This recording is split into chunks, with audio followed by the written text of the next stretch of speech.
J'étais avec toi. J'ai passé 3 ans ici revenu. Quand nous sommes arrivés ici là récemment en février 2014, bon, ce qui nous a d'abord fait venir, c'est ma femme parce qu'elle est infirmière et elle a trouvé un travail ici. Et c'est là où tout est parti. Elle a commencé son travail en février 2014. Elle a travaillé.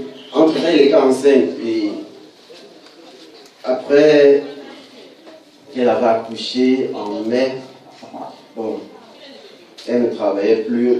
Entre-temps, on l'a rappelé un jour, je ne sais pas, elle pourra mieux nous expliquer tout ça. Oui, elle-même va s'expliquer. Oui, on l'a rappelé, elle était à quelques mois d'accouchement, 1 mois je pense et demi de l'accouchement. Elle a repris le service. Quand elle a repris, c'est là où tout a vraiment chamboulé dans votre vie. C'était vraiment inédit. Ma femme est tombée malade, rien n'allait, jusqu'à ce que Fédératio dise que ça c'est l'avantage de jusqu'à ce que vous découvrez Fédératio et que vous décidiez de venir ici. Voilà, nous allons nous tourner vers la sœur Claudine. Bonjour une fois de plus, ma sœur. Voilà, comment, qu'est-ce qui vous amène quand vous avez des problèmes de santé? Dites-moi un peu quelles sont les origines, n'est-ce pas, de ces problèmes de santé qui vous conduisent ici? Les origines du problème de santé qui me conduisent ici, c'est en fait, le sida spirituel, ce qui avait été découvert ici. Parce que, comme je m'étais fait, comme il a dit tout à l'heure, on m'avait rappelé au travail. Et 4 jours plus tard, je me suis fait injecter par l'aiguille d'un patient séropositif. Oui. Et entre-temps, je toussais, mais on n'avait pas encore découvert que c'était la tuberculose. Oui. Et je prenais des médicaments contre la toux. Quand j'arrive donc ici, j'étais tellement maigre. Dès que le pasteur demande que tu souffres de quoi, est-ce qu'on appelle les amis du sida spirituel? Directement, l'esprit du sida sursaute dans la salle et atterrit devant. Je dis que, mais pourquoi tu as prononcé mon nom? C'est donc comme ça qu'on découvre que, en fait, l'aiguille qui m'a appliqué était d'origine lointaine. En fait, depuis ma naissance, j'avais le sida spirituel transmis depuis la naissance. C'est ce qu'on a découvert ici. Donc c'était déjà la phase de manifestation physique. Pour me prendre le nom. Et on avait dit en même temps que quand j'allais mourir, on déjà accusé mon mari, disant que c'est lui qui m'a transmis le VIH, alors que l'origine vient de ma famille. Et en même temps, mon cousin s'était manifesté dans un corps ici. On a dit que le sida spirituel, en fait, c'était transmis par mon cousin. Et quand je suis donc rentrée à la maison, j'ai commencé à réfléchir, mais comment est-ce qu'on a perdu mon cousin? Je me suis donc rappelé, et dans mon enfance, mon cousin était venu chez nous. C'est comme ça qu'on a commis l'inceste. Et c'était 2 de mes cousins même qu'on a commis l'inceste. C'est donc par là que je comprends que c'est donc par là que le sida spirituel est entré dans mon corps. Voilà. Donc c'était dans là l'origine de cette maladie. Et comment maintenant elle se manifestait? Comment on la découvre à partir de la classe de 3e, je crois bien, que les manifestations physiques commencent à être réelles? Comment ça se manifeste? En fait, j'étais à l'église catholique et mon père, avant de mourir, m'avait dit, ma fille, il faut que tu ailles. C'est lui qui m'envoie à l'église, il n'allait pas. Il dit, ma fille, tu dois aller à l'église. Quand je vais mourir, tu vas me pleurer avec la chorale. Et dès que j'arrive, donc, j'entre directement à la chorale.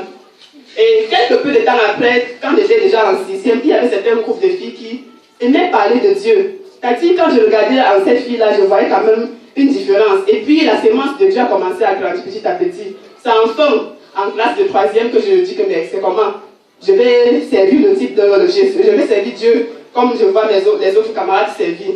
C'est comme ça donc que je change de comportement. Je commence à lire la Bible. On nous a traité, comme nous étions 4 dans notre groupe, on nous a traité de tout et de rien. Et un jour donc, on nous a expulsés publiquement de l'église.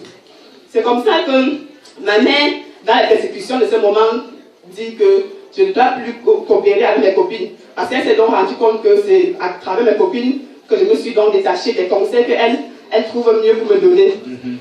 Elle dit donc que je me coiffe et puis je n'ai pas discuté. Je me suis coiffée. Que je me rase complètement les cheveux. Et je n'ai pas refusé, j'ai rasé. Pendant donc qu'elle me rasait les cheveux elle-même, il y avait quelques 2 à 3 plaques, comme des pellicules, dans mes cheveux. Et comme c'était déjà vers les vacances, après je suis partie chez mon grand frère en vacances. 2 semaines plus tard, les pleurs là ne font que grandir et puis ça commence à apparaître sur ma peau. Et qu'est-ce qui ne va pas? Je me donne l'argent, on va à l'hôpital. Je m'en vais à l'hôpital. Dès qu'on arrive, vous savez que quand quelqu'un a la maladie de la peau, la première des choses qu'on pense, c'est le VIH-Sida, de la syphilis. C'est pour ça qu'on a donc fait l'examen de syphilis, de VIH, et les deux là étaient négatifs. Ils ont prescrit ce qu'ils pouvaient. J'ai continué à prendre, mais ça ne faisait que grandir. Quand je rentre dans des vacances, en décembre de la même année, on me ramène à l'hôpital à Quintini. On fait encore plus d'amples examens, et jusqu'alors, rien de positif. Le médecin prescrit donc les produits qu'il a prescrits. Ça coûtait excessivement cher. Et on a pu acheter à cette période-là que les médicaments d'environ 50 000 et qui ne faisaient que le traitement de 2 semaines de trop. Bon, je devais continuer. J'ai continué, mais de manière interrompue. Ça allait, mais à un moment, ça a encore réapparu. Et j'ai constaté en fait que ça ne sévissait pas pousser. C'est-à-dire que je sois sous traitement ou pas. Il y a des moments où ça grandit et puis après ça disparaît. Puis ça recommence encore, donc ça ne sévissait pas pousser, comme je vous explique. Et avant, ça ne te mangeait pas. C'est-à-dire que moi-même j'enlevais parce que, par réflexe, que tu sens qu'il y a quelque chose sur ta peau, ça te gêne, il faut que tu enlèves. Mais cet dernier épisode, franchement, c'était la pire. C'était, tu venais voir. D'accord. Et quand vous arrivez ici, en fait, votre corps tout entier, pratiquement, vous avez quelques photos là que vous pouvez montrer, n'est-ce pas, aux uns aux autres, pour ceux qui n'ont pas vu quand elle est arrivée ici, quel était à peu près l'état, n'est-ce pas, de son corps, de façon, voilà. Donc, voilà. Donc, voilà, à peu près, c'est comme ça que son corps a été là, pratiquement entièrement, n'est-ce pas, avec ces plaques-là qui avaient envahi complètement son corps et comme il dit, qui démangeaient. Amen. Et donc, pendant que vous arrivez ici, les esprits vous indexent et comme vous l'avez dit tout à l'heure, on indexe déjà ce VIH spirituel et puis d'autres domaines qui sont indexés. Comment vous réagissez par rapport à ça? Et en plus même, ce qui est étonnant dans la chose, c'est que au lieu que la chose s'améliore, que la maladie puisse s'améliorer, elle s'empire. Comment vous prenez la chose pendant ce moment-là? Je vais dire que quand mon mari avait dit qu'on vienne ici, nous sommes venus, mais pour moi c'était comme un endroit où j'ai suivi la parole de Dieu et je partais découvrir. Donc pour moi, c'était juste une découverte parce que la parole m'a marqué quand même, j'ai senti que c'est un homme de Dieu. Dès qu'il a dit allons, je n'ai pas hésité à venir. Donc c'était que juste un passage. Pour moi, je ne venais franchement pas ici. Quand nous arrivons donc ici, la première délivrance a eu lieu. Nous rentrons ici, nous partons à la maison. Nous sommes rentrés chez nous comme d'habitude. Et je me rappelle que le jour-là, les esprits avaient dit que quand tu rentres là, pas encore là où tu étais, tu vas voir. Mais j'ai pris ça à la légère. Quand je suis donc rentrée, nous sommes repartis au culte là-bas, un bon dimanche. Dès que nous sommes arrivés à l'église, j'ai senti comme, c'est pas trop, comme quelque chose était entré en moi. J'étais une fatigue totale. C'est-à-dire que vous êtes rentré au culte dans votre église première? Oui. Okay. Et quand je suis entrée dans la salle, j'ai senti comme une fatigue totale. Donc tout ce qu'on faisait, je n'étais plus là. Donc presque tout le temps que je partais là-bas, je sentais comme si je n'étais pas là. Bon, quand nous sommes restés, après un temps, quand j'étais délivrée ici, la première délivrance, tout allait bien. Après un temps, donc, ça a donc recommencé. C'est quand je reviens encore ici. Je reviens parce que les plaques ont encore recommencé. Et en ce temps-là, je ne venais pas ici seul parce que mon mari n'était pas stable, il était de temps en temps à l'est. Donc je venais quand il était là. Quand il n'était pas là, moi je ne venais pas. C'est quand donc il revient, il me regarde, il découvre que l'affaire là ne va pas. Il dit qu'on va retourner là parce qu'on retourne donc que je suis encore indexée. Et ici donc on découvre que j'ai douté de la guérison que l'homme de Dieu a déclaré que je suis guérie. Donc en ce temps, donc, je ne faisais que réfléchir. Est-ce que c'est vrai? Parce que comme ça sévissait par pousser, dans la tête, je disais quand même que comme c'est pas poussé, je sais que la fête là, ça passe souvent et je crois que c'est parti, mais entre temps ça revient toujours. Donc on a découvert donc que j'avais douté ici, à la deuxième délivrance. C'est donc à partir de ce jour-là que ça a commencé à s'améliorer. Mais après un certain temps, ma mère est venue dans la ville. Dès qu'elle découvre mon état, elle dit que comment est-ce qu'on a pu me garder à Yaoundé dans cet état. Donc il aurait fallu qu'on me l'envoie chez elle. c'est elle ma mère, et puis elle sait bien comment prendre soin de moi. Et elle insiste que je dois partir avec elle pour au moins 5 mois. Au village. Au village. C'est ce que tu fais? Oui, c'est ce que je fais. Je pars dans le village avec elle parce que mon mari, par respect pour elle, on ne pouvait pas refuser. Mais il demande, il dit plutôt pour une durée de 2 semaines. Quand j'arrive donc au village, c'est-à-dire, elle prenait soin de moi comme une mère prend soin de sa fille qui est malade. Avant de partir au champ, elle préparait, elle déposait à midi, elle vient voir comment tout va bien. C'est-à-dire, elle faisait tout pour moi. Mais j'étais plus que malade. Donc, avec les 2 semaines que j'ai fait, la maladie s'est multipliée encore en 2. C'est-à-dire que les plats que j'ai partais, ça se séchait déjà. Je me suis rendu compte que les plats là avaient doublé, voire triplé même. Elle faisait que non, il faut que tu restes ici, il faut que tu restes ici. Normalement, là-bas, on ne prend pas, tu ne manges pas bien, machin, tu as maigri. J'ai dit que je dois rentrer. Quand je suis donc rentrée, je vais continuer donc à venir au culte ici, à saisir la parole de Dieu, à ne plus me regarder les plats parce que je m'occupais franchement de ça. C'est-à-dire que je ne peux pas passer toute une journée à la maison, je ne prépare pas. Parce que tu réfléchis sur ta santé. Oui, il rentre le soir, je suis encore à la cuisine. Parce que pas que je réfléchis, je me concentre, j'enlève les plats. C'est comme une usine pour moi. Je prenais le temps. En fait, c'est ça que tu tiens en main là. Parce que ça, c'est la peau. Tu sais tout ce dont elle se décapait. C'est ça qui est. Et c'est même une partie. C'est pour la chambre. Quand je suis dans la chambre, quelque temps. Voilà. Donc partout où j'ai passé, j'ai laissé ça. Présente ça correctement au niveau de... Que ça soit dans un taxi, que ça soit chez quelqu'un, debout. Même si on peut faire les mamans, c'est bien vrai, les mamans qui sont pleines. Mais il faut faire ça quand tu es à la maison. Mais je ne pouvais pas m'en débarrasser. C'est un reflex, je suis toujours en train d'enlever parce que je sens qu'il y a quelque chose qui me gêne là. Et ça, des épisodes, si ça grattait franchement. Et quand je grattais, si j'enlève une plaque qui n'est pas encore mature, comme ça que le sang jaillit, vous ne pouvez pas porter le blanc comme ça pour venir au culte. Vous portez toujours un habit qui doit être que ça suive le sang pour l'on ne voit pas. Alléluia. Est-ce que nous pouvons bénir le Seigneur?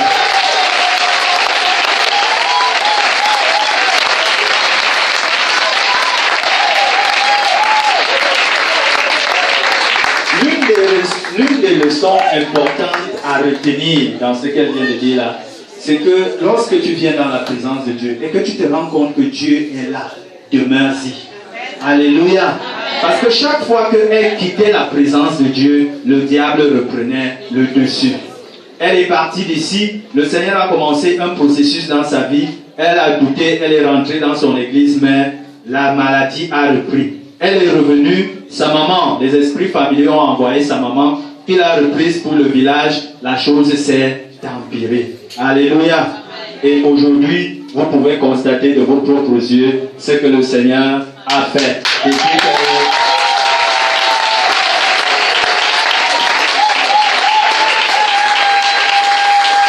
Alléluia. Donc vous êtes reparti faire les examens et puis ça a toujours été négatif et on a découvert que même la tuberculose, tout est guéri aujourd'hui. Amen. Amen. Voici donc les résultats, les différents résultats. Elle est repartie faire les examens. Comme elle-même, elle est infirmière. Et le médecin qui a fait ses examens a déclaré qu'elle était complètement guérie. Que ce soit de la tuberculose.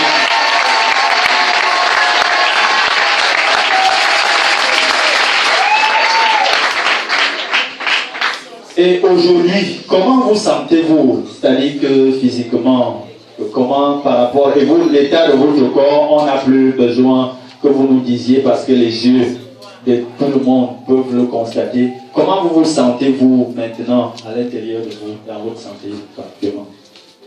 Je sens la joie, la paix. Et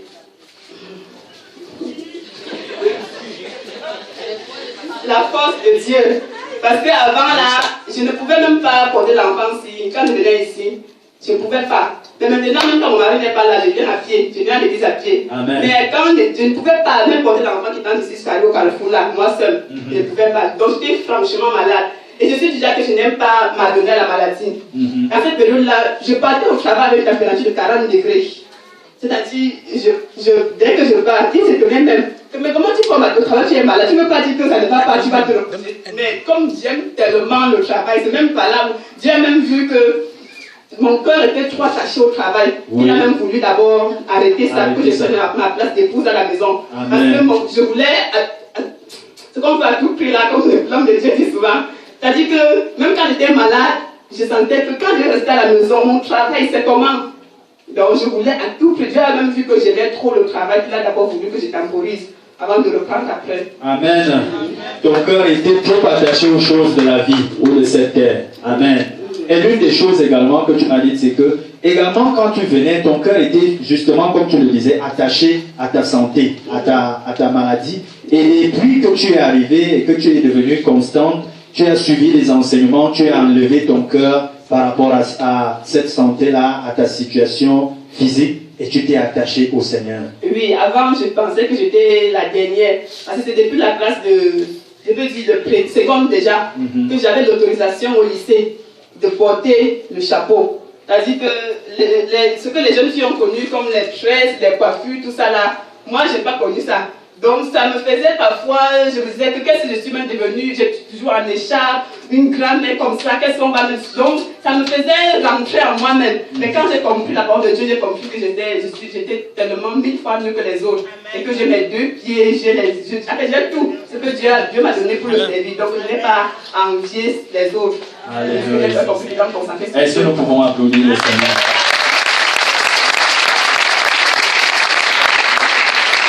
Maintenant, nous allons revenir au Père de ici.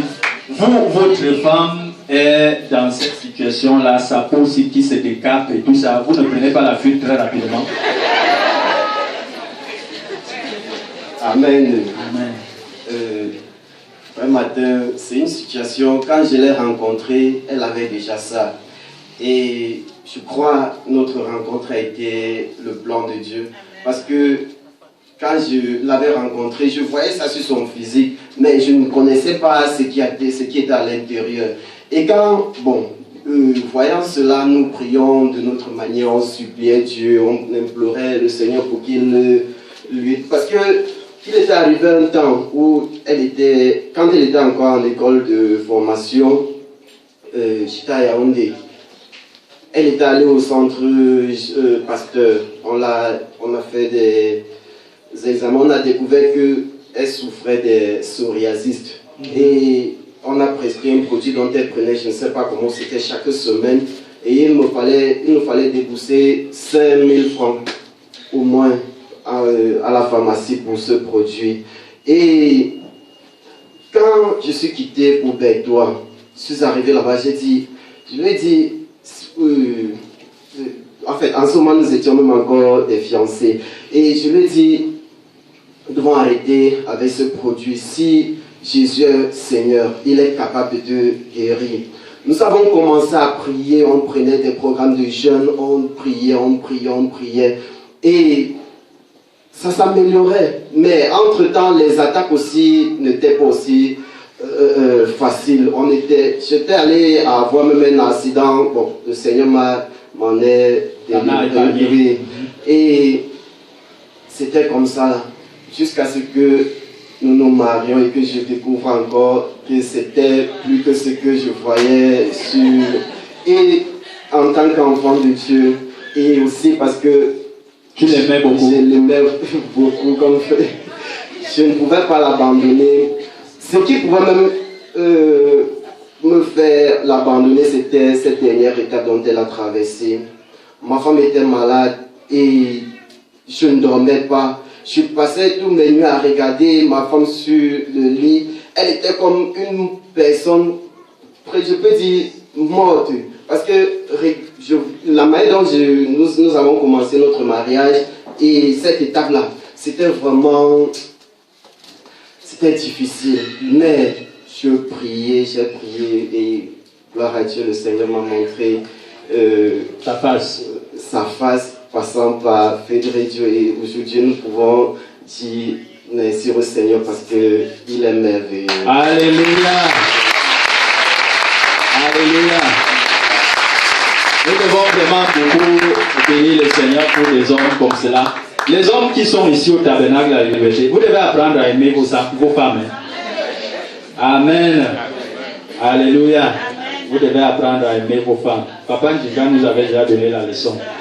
Alléluia. Applaudissons très fort le Seigneur pour ce Dieu.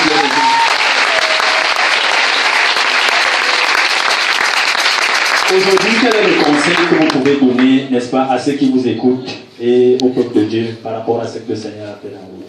Oui, à tous ceux qui nous écoutent, je vais vous dire, bien-aimé, le Seigneur est vrai. Et ici, au Tabernacle de la Liberté, il est encore plus que vrai. Parce que nous sommes enfants de Dieu, mais il y a certaines choses qu'il faut rencontrer, l'homme de Dieu qu'il nous faut pour que certaines de nos situations soient réellement débloquées. Donc, Amen. Amen. Oui, Madame Noubissi, un dernier mot, un dernier conseil à l'Assemblée, à l'endroit des auditeurs. Ok, avant de donner le conseil que j'ai à donner, j'aimerais dire d'abord merci à Dieu pour sa face qu'il m'a montrée.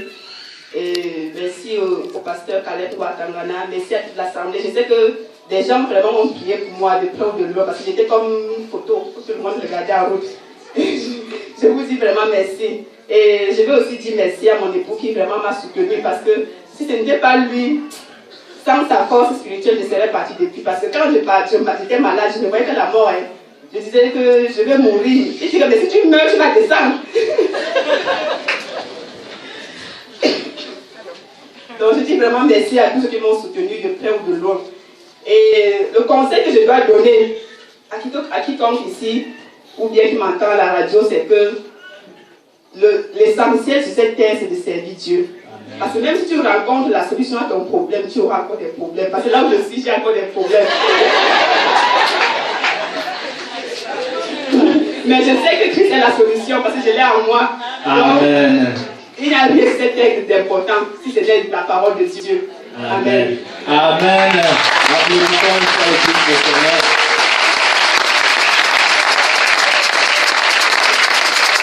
Amen. Dieu nous a créés pour le servir et pour l'adorer. C'est ça le but de la vie. Amen. Que le Seigneur vous bénisse abondamment.